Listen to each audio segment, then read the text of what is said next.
మిత్రులారా, ఈ ration card కేవలం కాగితం మీద ఉన్న ఒక కార్డు కాదు, ఇది ఒక ప్లాస్టిక్ వస్తువు కాదు, ఇది మీకు ఉచితంగా బియ్యం తెచ్చిపెట్టే సాధనం కాదు, ఇది మీ ఆత్మ గౌరవం. ఎక్కడికి వెళ్ళినా మీ ఆకలి తీర్చే ఆత్మ గౌరవం. ఎవరి ముందు మీరు చెయ్యి దాసి నిలబడాల్సిన అవసరం లేదు.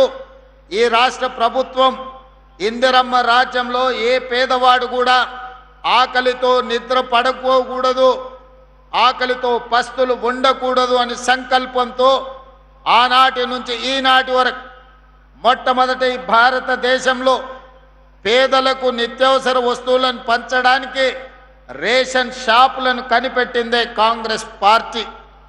ఆనాడు శ్రీమతి ఇందిరాగాంధీ గారు ఇదే మైదానంలో ఇక్కడే బహిరంగ సభ పెట్టి మెదక్ జిల్లా ప్రజలకు విజ్ఞప్తి చేస్తే, మెదక్ పార్లమెంట్ సభ్యురాలుగా మీరు గెలిపిస్తే ఈ దేశానికి ప్రధానమంత్రిగా శ్రీమతి ఇందిరాగాంధీ గారు వన్నె తేవడమే కాకుండా ఈ ప్రాంతాన్ని పారిశ్రామిక వాడగా ఇతర జిల్లాలు, ఇతర రాష్ట్రాలు, ఇతర దేశాల నుంచి లక్షలాది మంది ఉద్యోగ ఉపాధి అవకాశాలను ఇక్కడ శ్రీమతి ఇందిరాగాంధీ గారు కల్పించారు.